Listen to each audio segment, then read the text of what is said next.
तनाज़ा, पहले कागज जमा नहीं कराने दिए जा रहे थे, फिर निशान का तनाज़ा, अब कागजात मुस्तरद होने का तनाज़ा।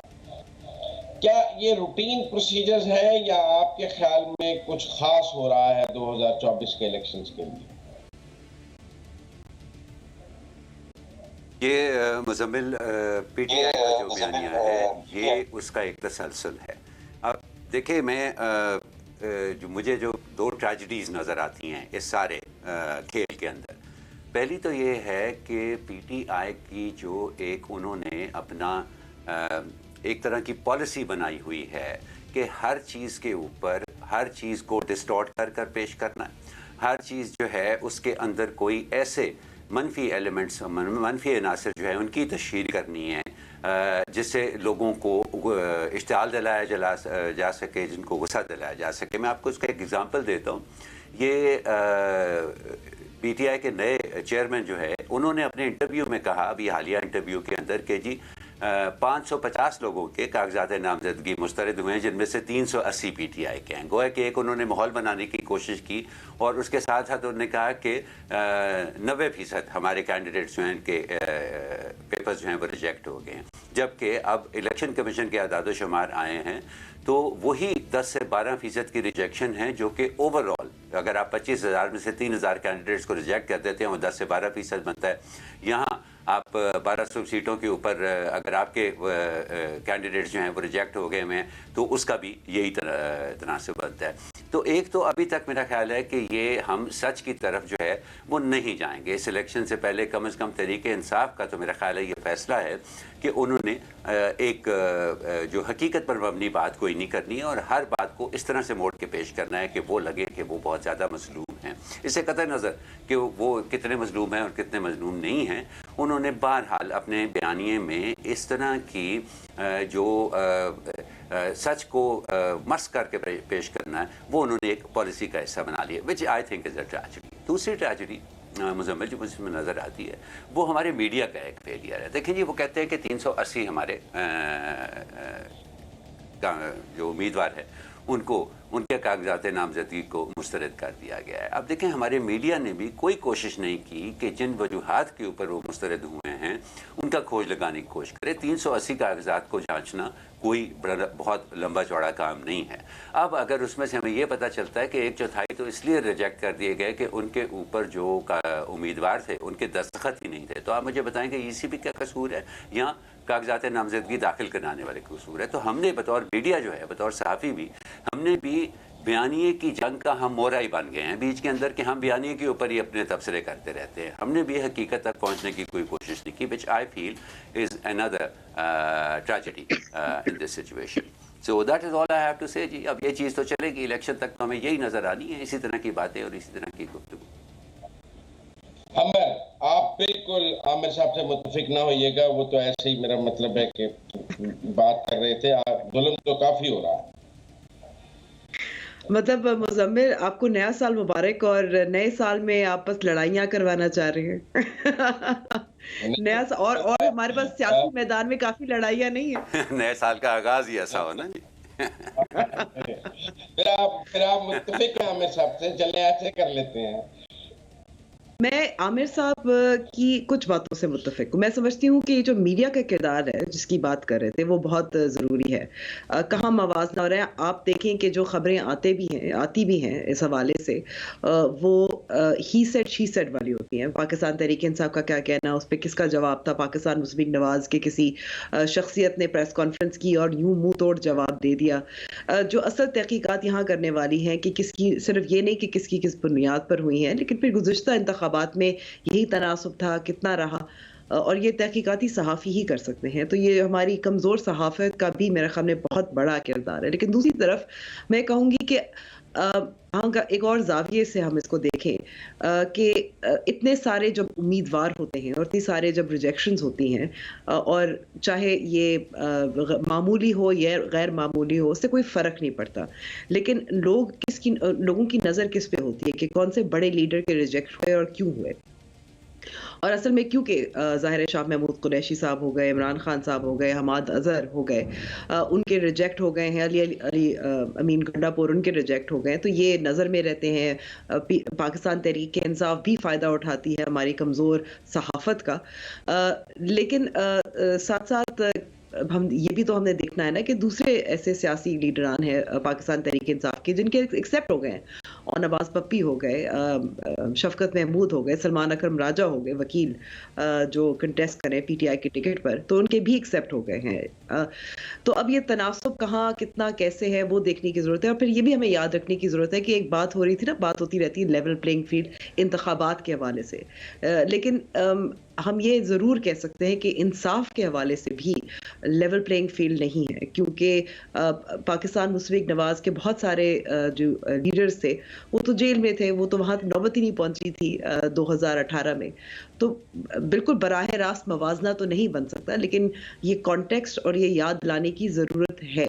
ऐसा नहीं है कि पाकिस्तान तहरीक-ए-इंसाफ के साथ बिल्कुल जुल्म नहीं हो रहा या कोई नाइंसाफ़ी नहीं हो भी रही होगी, लेकिन एक प्रोपोर्शन में, और वो क्योंकि हमें ब्रॉडर पॉलिटिकल कॉन्टेक्स्ट भी हमें मालूम है कि इस वक्त पाकिस्तान तहरीक-ए-इंसाफ मुश्किल में है, और मुश्किल में सही हो गलत हो मैं इस पर जजमेंट नहीं पास करना चाह रही, ये तो हो रहा है। तो लेवल प्लेइंग फील्ड भी अगर हम देखें इंसाफ के हवाले से, पाकिस्तान तहरीक-ए-इंसाफ के लिए एक एडवांटेज भी है कि वहाँ अदलिया पे कम से कम एक इदारा तो है जिसके कुछ ऐसे जजेस हैं जो कम से कम वो तो नाइंसाफ़ी नहीं कर रहे, या वहाँ उनके लिए हम कह सकते हैं शायद दबाव नहीं है, वहाँ उनके पास फेयर गेम है, फेयर प्ले है, राइट टू अपील है, और ये अभी आगे ज़ाहिर सिलसिला चलता रहेगा, और अभी तो हतमी फहरिस्त जारी होनी है, अभी तो कुछ वक्त है बाकी।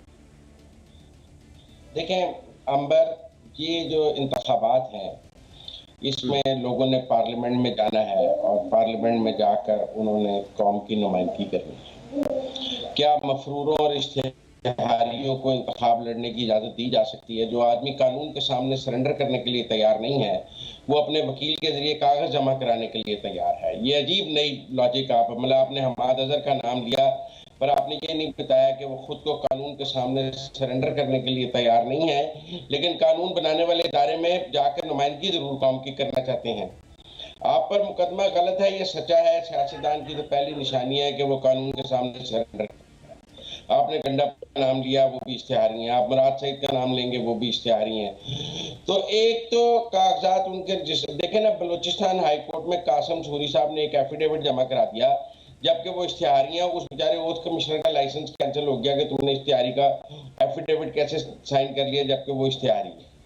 तो एक तो आप ये देखें कि मफरूरों और इश्तिहारियों के कागज कैसे जमा हो सकते हैं कि इंतखाब में आप जेल से तो इंतखाब लड़ सकते हैं कि आपने कानून के सामने सरेंडर कर दिया है, और हमारे सामने मौजूद है मिसालें कि लोगों ने जेल से इंतखाब लड़ा है, लेकिन हमारे पास कोई ऐसी मिसाल मौजूद नहीं है कि आप मफरूर हैं, इश्तिहारी हैं, आपने खुद को कानून के सामने सरेंडर नहीं किया है, और आप इंतखाब लड़ने के लिए कागज भी जमा करा रहे हैं अपने वकील भेज के। तो एक तो मेरे ख्याल में हमें बिल्कुल बाइफरकेट करना चाहिए कि जो इश्तिहारी और मफरूरों के कागजात रिजेक्ट हुए हैं वो बिल्कुल ठीक है, क्योंकि या आप सुबह आकर खुद को कानून के सामने सरेंडर कर दें, या आप फिर मेरा मतलब इंतखाब लड़ने की तरफ, या आप फिर मफरूर इश्तिहारी हैं। दूसरा कुछ डिफॉल्टर्स की बात है, मसलन सियालकोट में वो उस्मान डार साहब की वालदा हैं, वो उनके नाम पे प्लॉट है जो उनकी रिटर्न्स में नहीं है। अब आप विक्टिम ब्लेमिंग तो जितनी मर्जी कर लेंगे, यहाँ तो एक मुल्क का वजीर आज़म इस बात पर निकाला गया है कि उसने अपने बेटे से वो तनख्वाह नहीं ली जो उसकी बनती थी। तो यहाँ आपके नाम पे प्लॉट है और आपने जाहिर नहीं किया, तो आपके कागज क्यों मंजूर हो जाएंगे? यहाँ पर परवेज रशीद के कागज मुस्तरद हुए कि उन्होंने पंजाब हाउस के पैसे नहीं अदा किए, वो पैसे लेके फिर रहे थे और कह रहे थे कि ये मेरे बनते भी नहीं है। तो फिर शेख रशीद साहब ने अगर मरिया हाउस के पैसे नहीं अदा किए तो उनके कैसे मंजूर हो जाए? ऐसा क्या नया हो रहा है? जहां तक मुझे याद है मुजम्मिल, परवेज रशीद की भी जो सेनेट के लिए शायद कागज आते उसके भी कुछ उन्होंने अपना कुछ अदा नहीं किया था, अदायगी नहीं थी पार्लियामेंट लॉजेस की, वो पे ऑर्डर लेकर अदालत में मौजूद थे, तो अदालत ने कहा आप कागज जमा कराने से पहले अदा कर सकते हैं, कागज जमा कराने के बाद अदा नहीं कर सकते। वो पे ऑर्डर लेने से अदालत ने इनकार किया। तो शेख साहब ने उनको ने भी रेस्ट हाउस के पैसे नहीं जमा कराए। तो कौन सा इसमें नया कार्ड हो गया? फिर आपने कहा कि इस मुल्क में जो है वो सजा याफ्ता लोग इलेक्शन नहीं लड़ सकते, तो फिर सजा याफ्ता इमरान खान हो या कोई और हो, जब तक सजा खत्म नहीं होगी, बाइज्जत बरी नहीं होगा, इलेक्शन कैसे लड़ सकता है? तो इसलिए मेरे ख्याल में ये आप जिसको लेवल प्लेइंग फील्ड या आप जिसको कानून की हुक्मरानी कह रहे हैं, मैं तो इस तरह देखता हूँ कि ये पहली सियासी जमात है जिसके 90% लीडर मफरूर और इश्तिहारी हैं और वो खुद को कानून के सामने सरेंडर करने के लिए तैयार नहीं है। वो अलांतों में बैठ के खाना तो खाते हैं कि वो कैफे अलांतों में बैठ के एक बहुत बड़े रेस्टोरेंट में खाना तो खा रहे थे, लेकिन कानून के सामने सरेंडर करने के लिए तैयार नहीं। और उनकी फैमिली बड़े पुरजोश तरीके से बताती है कि वो कैफे अलांतों में बैठ के खाना खा रहे थे। भाई वो 6 महीने से मफरूर इख्तियारी हैं, वो कैसे कैफे अलांतों में बैठ के खाना खा रहे थे और उनके वीडियो पैगाम कैसे जारी हो रहे हैं? तो मेरे ख्याल में ये लाइन ड्रॉ करनी पड़ेगी। अगर आप इस मुल्क की कानून साज असेंबलियों में नुमाइंदगी का हक रखते हैं तो सबसे पहले आपको खुद को कानून के सामने सरेंडर करना है। आप आए अदालत में खुद को सरेंडर करें, उसके बाद अपने कागज जमा कराएं, जमानत मिलती है कर लें, नहीं मिलती है तो आप जेल चले जाएं, जेल से इंतखाब लड़ लें। लेकिन आप नामालूम मुकाम से तो इलेक्शन नहीं लड़ सकते कि नामालूम मुकाम से वीडियो जारी कर दें, नामालूम मुकाम से कागज जमा करा दें, नामालूम मुकाम से आप इंतखाब में हिस्सा ले लें। तो ये प्रॉक्सी इलेक्शंस में पहली दफा डिमांड देख रहा हूँ तहरीक इंसाफ की कि उन्हें उनके लोगों को लड़ने के लिए दिया जाए, और नहीं लड़ने दिया जा रहा तो वो कह रहे हैं बड़ी ज्यादती हो रही है। तो आमिर साहब, आपके ख्याल में जो लोग कानून के सामने सरेंडर नहीं कर रहे और किसी भी तरह मफरूर हैं, इश्तिहारी हैं, कानून मुकदमा सच्चा या झूठा ये तो ट्रायल में बात होगी। आपने खुद को कानून के सामने सरेंडर तो करना है, तो बगैर सरेंडर किए सारे कागज मंजूर कर लेने चाहिए। सर बात यह है कि बिल्कुल सही बात है, नहीं होना चाहिए ना जो आप कह रहे हैं वो, बिल्कुल उस हद तक तो मैं बिल्कुल आपसे मुत्तफिक हूँ। मसला ये है कि ये एक मैटर ऑफ पर्सपेक्टिव क्यों है इस मुल्क के अंदर, ये हकीकत बनकर सामने क्यों नहीं आ रहा। देखिए जितने भी आपने एग्जांपल्स दिए हैं ना मुज़म्मिल, जब एक चीज़ की मुकम्मल जांच पड़ताल जब तक नहीं हो जाती ना, उस एविडेंस को एनेक्डोटल कहा जाता है। 380 रिजेक्शंस हुई हैं, उनमें से 8-10 एग्जांपल्स हमारे सामने हैं। बिल्कुल वो क्योंकि वो ज़्यादा ख़बरों में रहे हैं, जैसे अंबर कह रही थी, इसलिए हमें उनके बारे में बेहतर पता है। लेकिन ये 380 रिजेक्शन जो हैं, कम से कम मीडिया का ये जिम्मेदारी तो बनती है कि उनकी जांच पड़ताल करे और वो बताए कि क्या वजह है। फॉर एग्ज़ाम्पल PTI के नए जो चेयरमैन हैं, उनका अपना ये कहना है कि इमरान खान साहब की एक नॉमिनेशन जो है वो इसलिए रिजेक्ट कर दी गई कि उनका जो प्रपोजर है वो उस हल्के में नहीं है।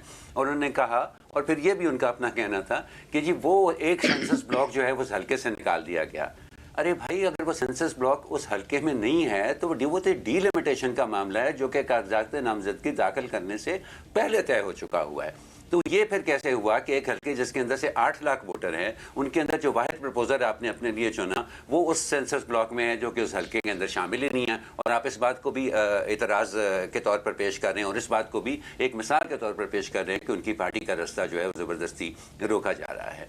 तो ये एक बहुत बड़ी हद तक ये जो पर्सपेक्टिव्स का बयानियाँ और ये जो गलत बयानियाँ और गलत और अपने बयानिए को हकीकत की बजाय जो है वो एक डिस्टॉर्टेड हकीकत के ऊपर बेस करने, उसकी एक बहुत बड़ी वजह कि PTI को इतनी बड़ी कामयाबी इसके अंदर मिल रही है वो ये कि हम एम्पिरिकल एनालिसिस नहीं हो रहा हमारी सहाफ़त के अंदर। जैसा मैंने पहले कहा ना, हम इस बयानिए की जंग के अंदर हम भी मोरों की तरह काम कर रहे हैं कि आज इसने ये कह दिया, कल उसने वो कह दिया, आज हम इसके ऊपर तबसरा कर लेंगे, कल हम उसके ऊपर तबसरा कर लेंगे। हमारी सहाफ़त की भी बहुत ज़्यादा कमज़ोरी है। अगर हम 380 बंदों में के प्रॉपर पड़ताल कर रहे, कोई बहुत बड़ा नंबर नहीं है ये, तो हमें ये समझ आ जाएगी कि नहीं इसके अंदर वाकई 100 रिजेक्शन जो हैं या 150 रिजेक्शन जो हैं वो जायज़ हैं, या उनकी भी हम निशानदेही कर सकते हैं जो बादियो नज़र में या सरीहन कानून के खिलाफ की गई हैं और जिसके अंदर आपको सियासी मुहरक़ात नज़र आते हैं। हम कोई डेफिनेटिवली बात तो कर सकते हैं ना। अभी प्रॉब्लम सिर्फ ये है कि आप जो कह दें, मैं जो कह दूं, अंबर जो कह दें, या इस मुल्क के अंदर